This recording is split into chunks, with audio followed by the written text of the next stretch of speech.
Assalamualaikum warahmatullahi wabarakatuh. Perkenalkan, nama saya Hanifah Sarah Marulafau, mahasiswi semester 1 Prodi Pendidikan Agama Islam Universitas Dharmawangsa.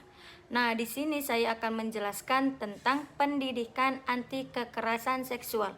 Yang pertama yaitu pendidikan anti kekerasan adalah upaya untuk menciptakan lingkungan belajar yang aman dan damai serta menanamkan nilai-nilai anti kekerasan kepada peserta didik. Yang kedua, bentuk kekerasan yang dapat terjadi di lingkungan pendidikan adalah kekerasan fisik, contohnya seperti tawuran, perkelahian, penganiayaan. Yang kedua, perundungan, contohnya seperti penyebaran rumor, panggilan yang mengejek, dan intimidasi. Yang ketiga, nilai-nilai pendidikan anti kekerasan adalah nilai-nilai yang dapat membantu menciptakan lingkungan belajar yang aman, inklusif, dan mendukung bagi siswa. Yang keempat, konsep pendidikan anti kekerasan adalah upaya untuk menanamkan nilai-nilai anti kekerasan kepada peserta didik, sehingga mereka dapat menolak segala bentuk kekerasan dalam kehidupan. Contohnya, seperti menciptakan suasana belajar yang aman dan damai, tidak menggunakan kekerasan dalam menyelesaikan permasalahan, menghargai perbedaan dan duduk berdampingan, membangun perdamaian dan kemakmuran bangsa. Seperti dijelaskan di dalam Al-Quran surat Al-Anbiya ayat 107 yang isi bunyinya yaitu wa ma arsalnaka illa rahmatan lil alamin, yang artinya dan tiadalah kami mengutus kamu melainkan untuk menjadi rahmat bagi semesta alam.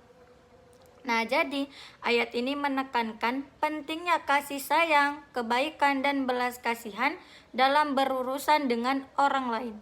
Yang kelima, penyebab terjadinya kekerasan seksual pada perempuan dapat disebabkan oleh berbagai faktor, yaitu faktor ekonomi, seperti kemiskinan dapat memicu destabilisasi emosi dan ketidakmampuan untuk memenuhi kebutuhan dasar. Yang kedua, pendidikan seks. Minimnya edukasi seks pada anak dapat membuat orang tidak tahu seperti apa pelecehan seksual. Yang ketiga, lemahnya perlindungan hukum bagi korban kekerasan seksual. Nah, ini sering terjadi. Yang keempat, faktor internal, kondisi keluarga atau lingkungan masyarakat yang kurang baik, anak dengan kebutuhan khusus, anak terlalu polos, mudah terpengaruh. Yang keenam, penyebab perempuan korban kekerasan seksual tidak melapor ke pihak berwajib. Ada beberapa faktor. Faktor tersebut antara lain yang pertama adalah rasa malu dan stigma sosial. Korban sering merasa malu atau takut dicap buruk oleh lingkungan sosialnya. Kedua, takut tidak dipercaya.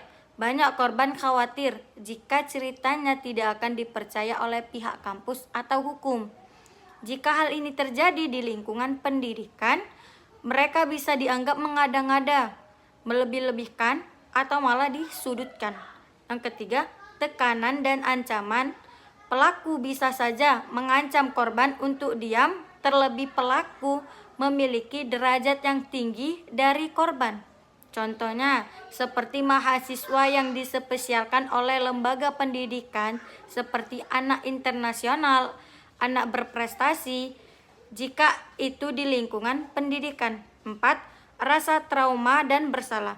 Korban seringkali mengalami trauma psikologis yang mendalam sehingga membutuhkan waktu untuk memproses kejadian tersebut. Yang kelima, lingkungan yang tidak mendukung. Jika hal ini terjadi di lingkungan pendidikan, di lingkungan lembaga sosial atau kampus, cenderung menormalisasi atau mengabaikan kekerasan mengabaikan kekerasan seksual, korban akan merasa tidak akan guna melapor. Yang ketujuh, strategi dalam pencegahan kekerasan seksual. Ada strategi sekunder. Yang pertama, pengawasan dan pengamanan, meningkatkan pengawasan dan pengamanan di tempat-tempat rawan. Yang kedua, layanan bantuan korban, menyediakan layanan bantuan korban kekerasan seksual. Yang ketiga, kerjasama dengan lembaga terkait. Ada juga strategi tersier, yaitu penanganan korban, memberikan bantuan medis, psikologis, dan hukum kepada korban. Yang kedua, rehabilitasi pelaku, memberikan program rehabilitasi bagi pelaku. Yang ketiga, evaluasi dan perbaikan, mengevaluasi dan memperbaiki strategi pencegahan. Oke, sekian dari video saya. Banyak kurangnya saya minta maaf. Assalamualaikum warahmatullahi wabarakatuh. Bye bye.